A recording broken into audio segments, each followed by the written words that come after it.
Welcome back to విజీ updates YouTube channel. మనకి తెలంగాణ రాష్ట్ర వ్యాప్తంగా పెన్షన్ డబ్బులు అనేది పంపిణీ చేయడం అయితే జరుగుతుంది.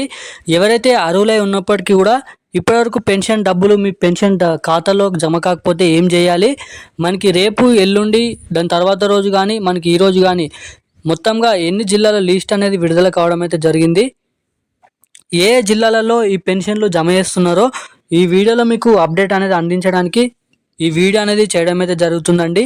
అదేవిధంగా మనకి కొత్త పెన్షన్లకు సంబంధించిన కీలకమైన విషయాలు, మనకి ఈ నెల పెన్షన్ డబ్బులు ఏ జిల్లాలలో జమ కావడం అయితే జరిగింది, ఇప్పటివరకు ఎంత శాతం పెన్షన్లు అనేది జమ చేశారు, ఇక ఏ జిల్లాలలో జమ చేయబోతున్నారు, మొత్తంగా మనకి ఎన్ని లక్షల మంది ఖాతాల్లో పెన్షన్ డబ్బులు జమ చేశారో చెప్తాను. అదేవిధంగా ఇప్పటివరకు ఎవరికైతే పెన్షన్ డబ్బులు ఖాతాలో జమ కాలేదో వాళ్ళందరూ ఏం చేయాలి, మనకి పోయిన నెలలో కట్ అయినట్టు ఈ నెలలో కూడా పెన్షన్ డబ్బులు కట్ అవుతాయా, అలా కట్ కాకుండా ఉండాలంటే ఏం చేయాలో మీకు ఈ వీడియోలో పూర్తి సుష్టత సమాచారం అనేది అందించడానికి మీకోసం వీడియో అనేది చేయడం అయితే జరుగుతుంది. కాబట్టి సో తప్పకుండా రేపు ఏ జిల్లాలలో పెన్షన్లు పంపిణీ చేస్తున్నారో, మనకి మొదటగా ఎటువంటి పెన్షన్ లబ్ధిదారుల ఖాతాలో పెన్షన్లు జమ చేయబోతున్నారు, మనకి 2016 రూపాయల, 4016 రూపాయల, 3016 రూపాయలు, 6016 రూపాయలు అన్నదానిపై కూడా ఇక్కడ అప్డేట్ అనేది చెప్పడం అయితే జరుగుతుంది. సో తప్పకుండా ఈ వీడియో చూసిన ప్రతి ఒక్కరు కూడా వీడియోని లాస్ట్ వరకు చూడండి. అదేవిధంగా ఎవరైనా మన ఛానల్ని ఫస్ట్ టైం చూస్తున్నట్లయితే మన ఛానల్ని సబ్స్క్రైబ్ చేసుకోండి, అలాగే పక్కన ఉన్నటువంటి బెల్ ఐకాన్ కూడా యాక్టివేట్లో పెట్టుకోండి. ఈ వీడియోని తప్పకుండా లైక్ చేయండి. సో ఇక ఏమాత్రం లేట్ చేయకుండా అప్డేట్లోకి అయితే వెళ్ళిపోదాం. తెలంగాణ రాష్ట్ర వ్యాప్తంగా ఉన్న పెన్షన్ లబ్ధిదారుల ఖాతాల్లో మనకి విడతల వారీగా ఫిబ్రవరి చివరి వారంలో పెన్షన్లు అనేది షురూ చేయడం అయితే జరిగింది.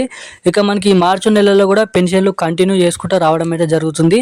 ఇక ఇప్పటి వరకు చాలామంది పెన్షన్ లబ్ధిదారుల ఖాతాల్లో డబ్బులు అనేవి జమ అయ్యాయి, చాలామంది ఖాతాల్లో కూడా ఇంకా చాలా వరకు అయితే జమ కాలేదు. సో వీళ్ళందరినీ చూసుకున్నట్లయితే మనకి చాలామంది ఎవరైతే బ్యాంక్ అకౌంట్ హోల్డర్ ఉన్నారో వాళ్ళకైతే మనకి ఇంకా పెన్షన్ డబ్బులు 100% అయితే పూర్తిగా జమ చేయలేదు. మనకి ఎవరైతే పోస్ట్ ఆఫీసుల ద్వారా పెన్షన్లు తీసుకుంటారో వారికైతే మనకి 80% పెన్షన్ల పంపిణీ పూర్తయిందని మనకి ఉత్తర్వులు జారీ చేయడం అయితే జరిగింది, అంటే అప్డేట్స్ అనేది విడుదల చేయడం అయితే జరిగింది. ఎవరైతే బ్యాంక్ అకౌంట్ హోల్డర్స్ ఎవరైతే ఉన్నారో ఖాతాలలో పెన్షన్ డబ్బులు తీసుకుంటారో వాళ్ళందరికీ రేపటి నుంచి అన్ని జిల్లాలలో, అంటే తెలంగాణ రాష్ట్ర వ్యాప్తంగా ఉన్న అన్ని జిల్లాలలో రేపటి నుంచి వారికి అకౌంట్ హోల్డర్స్కి మనకి పెన్షన్ డబ్బులు అనేది జమ చేయబోతున్నారు. మనకి ఒంటరి మహిళలు, గీత కార్మికులు, చేనేత కార్మికులు కానీ, వృద్ధులు కానీ, ఎటువంటి పెన్షన్ లబ్ధిదారులు ఉన్నా వాళ్ళందరికీ మనకి రేపటి నుంచి పెన్షన్ డబ్బులు అనేది పంపిణీ చేయబోతున్నారండి. తప్పకుండా మీ బ్యాంక్ ఖాతాను అనేది చెక్ చేస్తూ ఉండండి. సో అప్పుడే మీ ఖాతాలో పెన్షన్ డబ్బులు పడ్డాయా లేదా అనేది తెలుస్తుంది. అదేవిధంగా మీ ఖాతాకి ఎన్పిసిఐ లింక్ యూకేవైసీ అప్డేట్స్ చేయించుకోకపోతే అది చేయించుకుంటేనే మీ ఖాతాలో డబ్బులు అనేది జమ అవుతాయి. కాబట్టి సో తప్పకుండా అప్డేట్స్ అనేది చేయించుకొని అయితే ఉండండి.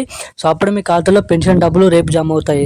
అదేవిధంగా మహిళలకు 2500 రూపాయలు మహిళల దినోత్సవ సందర్భంగా జమ చేయబోతున్నారు. దానికి కూడా అర్హతలు ఉన్నవారు మనకైతే అప్లై చేసుకోండి. మహిళలు ఎవరైతే 18 ఏళ్ళు నిండి పెళ్ళైన వారు ఎవరైతే ఉన్నారో ఇప్పటివరకు ఎటువంటి ప్రభుత్వ అర్హత పెన్షన్ తీసుకోలేక ఉన్నారో వాళ్ళు మాత్రం దీనికి అర్హులు. అదేవిధంగా కొత్త రేషన్ కార్డులు కూడా విడుదల వారీగా మనకి జమ చేయబోతున్నారు. సో దానికోసం కూడా మీరైతే వేచి ఉండండి. సో రానున్న వీడియోలలో వీటిపైన పూర్తి సమాచారంతో మీ ముందుకైతే వస్తాను. సో అప్పటి వరకు మన ఛానల్ని సబ్స్క్రైబ్ చేసుకొని ఉండండి. Thank you.